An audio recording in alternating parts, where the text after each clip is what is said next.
La guerre continue entre Nasser El Khelaifi et le clan Mbappé. En attendant, l'attaquant français a trouvé une villa de folie à Madrid et les rumeurs de vente de l'OM avec la réponse de Frank McCourt. C'est le programme du Journal du Foot numéro 1519.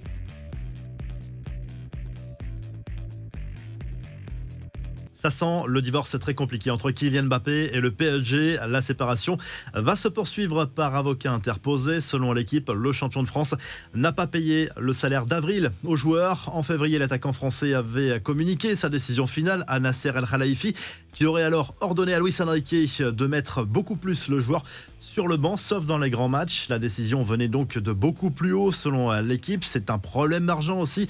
Le PSG reproche à Mbappé de ne pas avoir tenu ses promesses à propos d'une prime de fidélité de 80 millions d'euros finalement versée aux joueurs, alors que le capitaine des Bleus y avait renoncé, sauf que juridiquement, ce sera compliqué à prouver par le club parisien. Il s'agirait plutôt d'un engagement moral.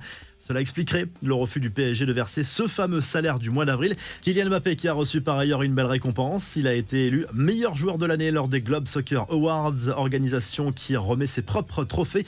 Le joueur en a profité pour accorder une interview à un média italien, Sky Sport Italia. Le capitaine de l'équipe de France a rappelé son lien particulier avec l'AC Milan. Et pour être complet sur l'actualité sur Mbappé, voici sa future maison. D'après la presse espagnole, il s'agirait de la villa que Gareth Bale occupé lorsqu'il était au Real Madrid. Montant de la transaction, 11 millions d'euros. En plus de cette villa XXL avec 7 chambres, 11 salles de bain et une salle de ciné, il y a un petit terrain de golf. Les infos en bref, l'OM n'est toujours pas à vendre. Frank McCourt a une nouvelle fois écarté cette possibilité. La question de la vente devient absurde. J'y réponds depuis 8 ans. J'aime l'OM, engagement total.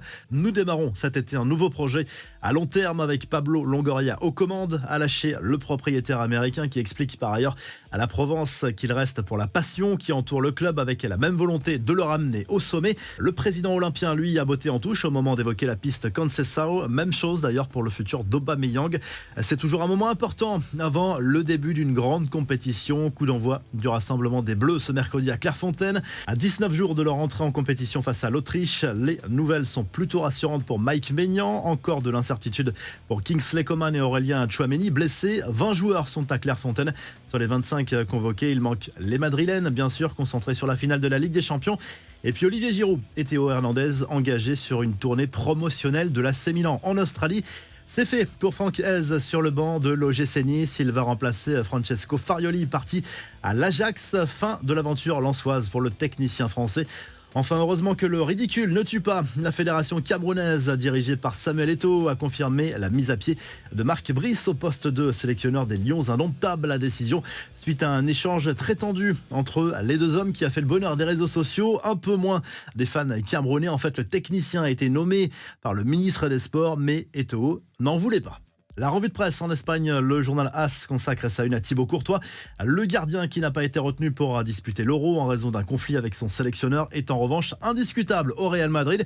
C'est bien lui qui sera titulaire en finale de la Ligue des Champions samedi à Wembley contre Dortmund. Une compétition à l'adrénaline sans égale de l'aveu même du gardien madrilène. Côté catalan, le Mundo Deportivo revient sur l'arrivée d'Hansi Flick à Barcelone. C'est la fin de l'ère Xavi. La nomination du technicien allemand a pris un peu de retard, mais tout est désormais bouclé pour l'ancien coach du Bayern. Et enfin en Italie, le Corriere dello Sport se penche sur la finale de la Conference League entre la Fiorentina et l'Olympiakos ce mercredi soir à 21h. Le quotidien sportif se penche aussi sur les plans de Conte avec le Napoli, la cible du PSG.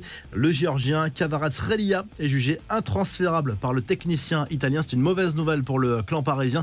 Si le journal du foot t'a plu, n'oublie pas de liker et de t'abonner et on se retrouve très vite pour un nouveau journal du foot.